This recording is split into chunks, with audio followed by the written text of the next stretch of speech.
महाराष्ट्रात पुन्हा एकदा सरकारी यंत्रणेतील छळाचा भयानक चेहरा समोर आलाय।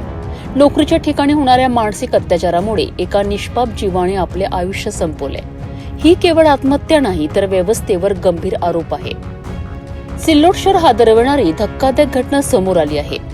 एसटी डेपोमध्ये काम करणाऱ्या वाहतूक नियंत्रकाने मानसिक छळाला कंटाळून आत्महत्या केल्याची धक्कादायक बाब उघड झाली आहे।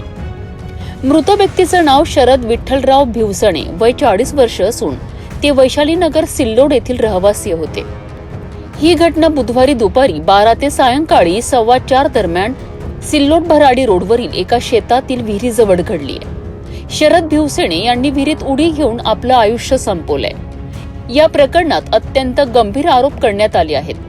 मृताच्या भावाने दिलेल्या तक्रारीनुसार एसटी डेपोमधील वरिष्ठ अधिकाऱ्यांकडून शरद यांना सतत मानसिक त्रास दिला जात होता। त्यांना वारंवार बाहेर ड्युटी लावण्याच्या धमक्या दिल्या जात होत्या। इतकंच नाही तर जातीवाचक शिवीगाळ करून त्यांचा अपमान करण्यात येत होता। या सगळ्या छळाला कंटाळून त्यांनी हे टोकाचं पाऊल उचलल्याचा आरोप कुटुंबियांनी केला आहे। या प्रकरणात सिल्लोड शहर पोलीस ठाण्यात गुन्हा दाखल करण्यात आला आहे। एसटी डेपो व्यवस्थापक विजय काळवणे, वाहतूक अध्यक्ष किरण अवसरमल आणि निरीक्षक विकास चव्हाण यांच्यावर गुन्हा नोंदविण्यात आला आहे।